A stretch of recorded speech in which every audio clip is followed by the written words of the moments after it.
से निकली, उसका फ्लो बढ़ा और वो एग्जॉस्ट टूटा। तो इन पर हमला करने से कोई फायदा नहीं होता।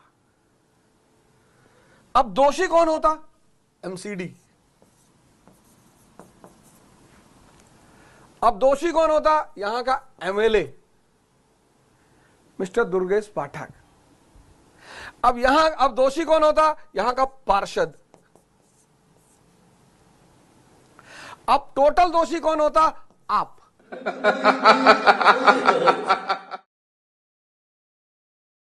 राम राम सभी को। राम राम भाई लोग।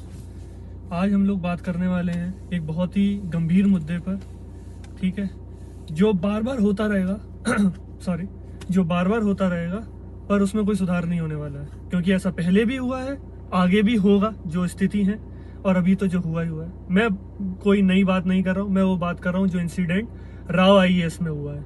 और शुरुआत से पहले एक चीज बता दें, हर कोई अवध बोझा है, ठीक है, विकास देवी कीर्ति, पहले तो ये सुन लो भैया, ऐसा है राव आईएएस में इंसिडेंट हुआ है और उसके सीईओ का नाम अभिषेक गुप्ता है, उसका नाम कोई ले ही नहीं रहा है, वो कोई लेगा भी नहीं, सब दूसरों के नाम ले रहे हैं, ठीक है। और ये नहीं कह रहा हूं कि दूसरे बिल्कुल निर्दोष हैं, वो भी बिजनेस कर रहे हैं, वो भी बिजनेस कर रहा था, पर उसकी गलती ज्यादा थी।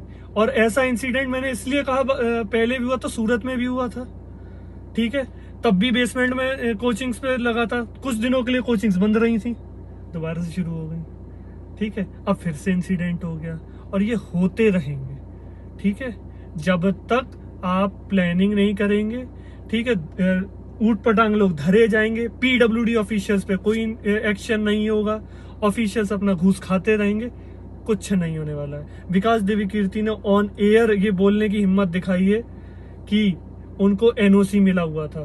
मैं उनको महान नहीं बता रहा हूँ, मैं सिर्फ इतना बता रहा हूँ, उनको एनओसी मिला हुआ था, उनके पास सारे परमिशंस थे, ठीक है। अगर कोई आके बोल पा रहा है तो यानी इसमें गवर्नमेंट ऑफिशियल्स की दिक्कत है, तो धरना देना है गवर्नमेंट ऑफिशियल्स के खिलाफ। ऑन रिकॉर्ड कह रहा हूँ, उस बेसमेंट का पूरा लेआउट स्ट्रक्चर एमसीडी को हमने सबमिट किया हुआ है, डीडीए को सबमिट किया हुआ है, फायर डिपार्टमेंट को सबमिट किया हुआ है एनओसी के लिए कुछ महीने पहले।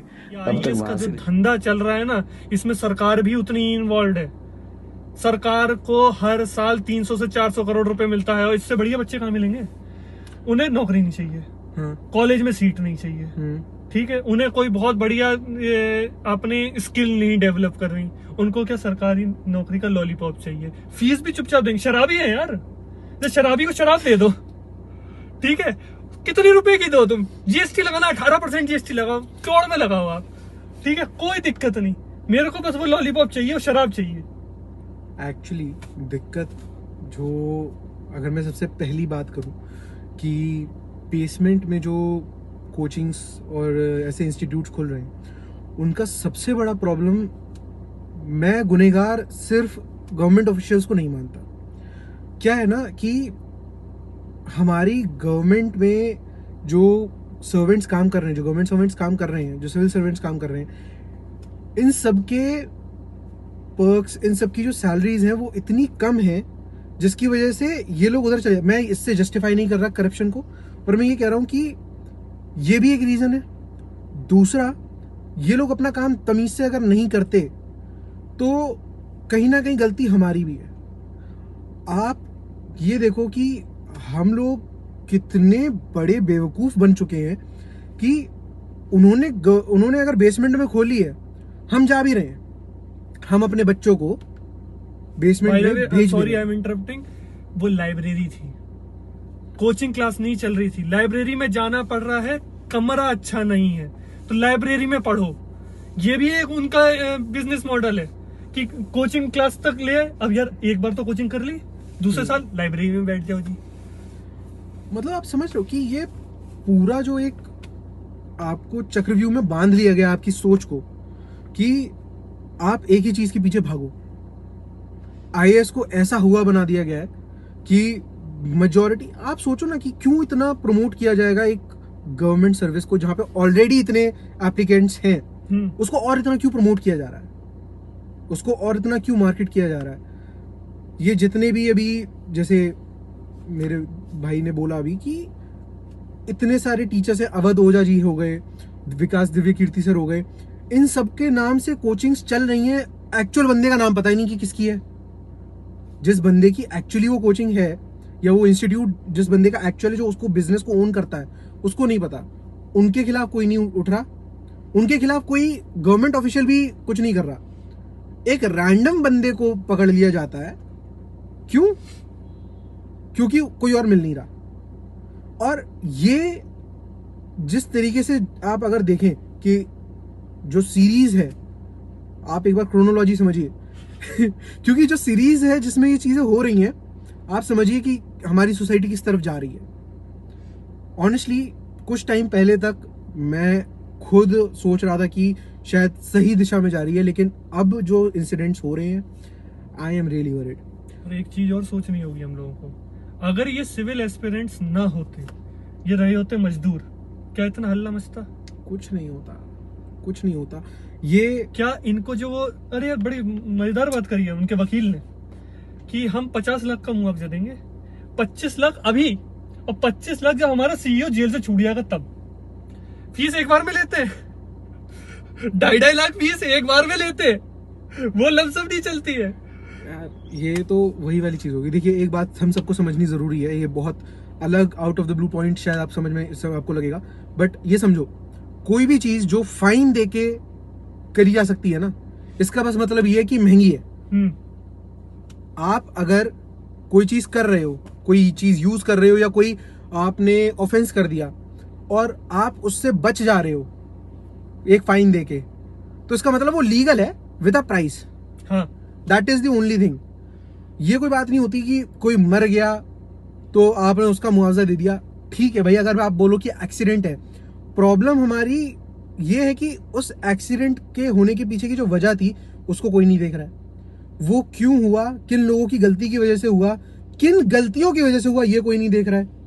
और एक रैंडम इंसान के ऊपर इस सारा ब्लेम डाल दिया जाना है कि गाड़ी निकाल रहा था, पर गाड़ी तो चलाएगा ना यार इंसान। आप गाड़ी खरीद रहे हो, आप अगर पैदल भी जा रहे हो सकता है वो बंदा अगर पैदल निकल रहा होता तो उस पे बोल देते कि भाई वो पैदल जा रहा था, वहां से पानी उड़ाते उड़ाते लखनऊ में पानी भर गया, लोग गाड़ियों के ऊपर पानी उड़ा रहे थे। गाड़ी का उसने टैक्स भरा है, ठीक है, उसने रोड टैक्स भरा है, वो इनकम टैक्स दे रहा होगा, और जीएसटी। देखो जो लोग यहाँ पे कुछ बेवकूफ ये भी आएंगे, और मैंने आईएएस के एस्पिरेंट्स देखे हैं ऐसे बेवकूफ, पता नहीं कैसे बन जाते हैं यार, आईएएस बनने चले आए। भाई साहब ऐसा नहीं है जो बोला जाता ना कि इतने प्रतिशत लोग, वो इनकम टैक्स की बात होती है। आप अगर कुछ भी बिस्किट का, पार्ले जी का बिस्किट भी खरीदे 5 रुपए का, आपने जीएसटी भरा है, आपने टैक्स दिया है, ठीक है, इस देश का हर एक नागरिक टैक्स दे रहा है, और टैक्स का पैसा किसकी जेब में जा रहा है वो नहीं पता, क्योंकि रोड तो भाई बन नहीं रही। आप पानी पी रहे हो उसका भी टैक्स लग रहा है, हाँ, हर एक चीज पे टैक्स लग रहा है। आपका घर है, अगर टैक्स लग रहा है, हाउस टैक्स बोलते हैं उसे। और टाटा नमक जो देश का नमक कह के खा रहे हो भाई साहब, नमक पे भी कर्ज दे रहे हो, हर एक चीज पे टैक्स, सॉरी टैक्स दे रहे हो, हर एक चीज पे टैक्स लगा हुआ है। हमारी situation is no better than what it used to be when the Britishers were in charge. मुंह से गलत जरूर निकला, पर वो कर्ज वास्तव में कर्ज ही है। कर्ज ही है, सही चीज उस टाइम पे ना होने का कर्ज है आप सबके ऊपर इस टाइम पे। मतलब आप ये समझो यार कि क्या चल रहा है। एक बंदा जो वहां से बस निकल रहा था, अगर वो बंदा, मैं सही बता रहा हूँ, अगर वो पैदल भी निकल रहा होता ना, शायद उसके ऊपर लग जाता, किसी को तो कोई भरोसा नहीं। और ये कल आपके साथ कब हो जाए ना, मेरे साथ कब हो जाए, किसी के साथ कब हो जाए, कोई भरोसा नहीं। हम लोग आउटरेज इसीलिए है, इतने आउटरेज हम इसीलिए हैं क्योंकि हम लोगों को, भाई आपको डरना चाहिए। अगर आपको ये लग रहा है भाई किसी के ऊपर हो गया, हम क्यों कुछ बोले, आप मत बोलो अभी कुछ, और कल ये चीज आपके साथ 110% डीएम ने बदसलूकी की। ये मामला पीलीभीत का है, जहां मेनका विद्युत विभाग की बैठक ले रही है। जो कलेक्टर हैं, जो आईपीएस हैं। हाँ जी, मैं वैसे यूपीएससी का फैकल्टी हूँ। यस, मतलब अगर पुलिस ने बोला है तो मैं एक्चुअली बता देता हूँ नेशनल टेलीविजन पे। यार मैंने ना 6 साल यूपीएससी दिया था, 6 बार दिया था, 6 प्रीलिम्स क्लियर किए थे, 6 बार मेंस लिखा था, पर मेरा ना क्लियर नहीं हुआ, मैं फेल हो गया 6 के 6 बार। तो इंस्पेक्टर जिंदगी का हिस्सा है, जिंदगी का हिस्सा बेसिकली डीसीपी साहब को नहीं पता, ही गॉट वेरी पैशनेट। तो उनको लगा कि एक ही तरीके से इस आदमी को नीचे दिखाया जा सकता है, क्योंकि इसकी बातों का जवाब तो है नहीं मेरे पास। तो सीधा यही बोला उन्होंने कि बेसिकली क्या नाम है तेरा यूपीएससी नहीं हुआ, मैंने कर रखा है। तो यार एक वैसे बताओ, जो हमारे भी सारे के सारे क्या पीछे पड़े हुए हैं पुलिस वाले, कि जिसका नहीं हुआ है आज क्या उसकी बेइज्जती करने जा, यहाँ पे जितने भी बच्चे किसी का भी नहीं हुआ और बाई चांस से उसका हो गया है तो फर्क क्या पड़ गया उसमें? मैं भी इंडियन सिटीजन, वो भी इंडियन सिटीजन। मैं सवाल तो उससे इंडियन सिटीजन का पूछ रहा था, मैं उसका जूनियर थोड़ी ना हूँ पुलिस वाले का कि भाई मैं इसका जूनियर बैठ गया हूँ तो मैं इसके जाके सवाल पूछ रहा हूँ। इसने यूपीएससी कर लिया है, नीचे वाला इंस्पेक्टर बेचारा मेहनत से लगाओ, नीचे वाला इंस्पेक्टर कोई छोटा एग्जाम लेके हुआ है, नीचे वाला छोटा एग्जाम्पल। आरोप है कि पहले एडिशनल कलेक्टर ने पुलिस वाले को थप्पड़ मारा था, जिससे गुस्से में आकर पुलिस वाले ने भी पिटाई कर दी एडिशनल कलेक्टर की।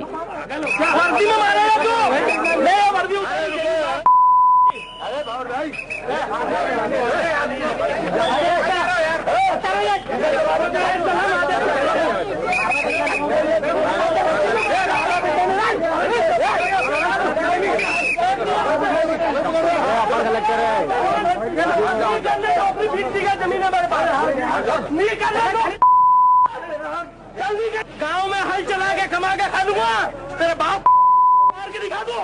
अरे तेरे बाप तेरी मार के दिखा दो तेरी। ब्रजेश राजपूत एबीपी न्यूज संवाददाता और जानकारी के साथ जुड़ गए। ब्रजेश, हुआ क्या था? देखिए, उज्जैन में जो महाकालेश्वर मंदिर है, तो महाकाल के मंदिर की ठीक ऊपर तरफ एक नाग देवता का मंदिर है जिसको नाग चंद्रेश्वर मंदिर कहते हैं। और ये मंदिर पूरे साल में सिर्फ एक दिन 24 घंटे के लिए खुलता है, नाग पंचमी को। कल नाग पंचमी थी तो उसकी पहली रात से खुला था, रात 12 बजे से लेके कल देर रात 12 बजे तक खुला रहा। मगर उस बीच में इस एक दिन के खुलने के चलते काफी भीड़ जुट जाती है श्रद्धालुओं की। तो उस दरमियान पता ये लगा है कि जो अपर कलेक्टर है नरेंद्र सूर्यवंशी, वो उस जगह से जाने की कोशिश कर रहे थे जहां से श्रद्धालु निकल रहे थे। इस पर फिर वहाँ जो कांस्टेबल था भवन लाल, उसने उनको रोकने की कोशिश की और दोनों के बीच गर्मा गर्मी हुई। और बताया ये जा रहा है कि जो अपर कलेक्टर हैं उन्होंने कुछ हाथापाई की कांस्टेबल के साथ। उसके बाद कांस्टेबल ही बिफर गया और दोनों के बीच जम के मारामारी हुई और मौके पे मौजूद लोगों ने लोगों को संभाला।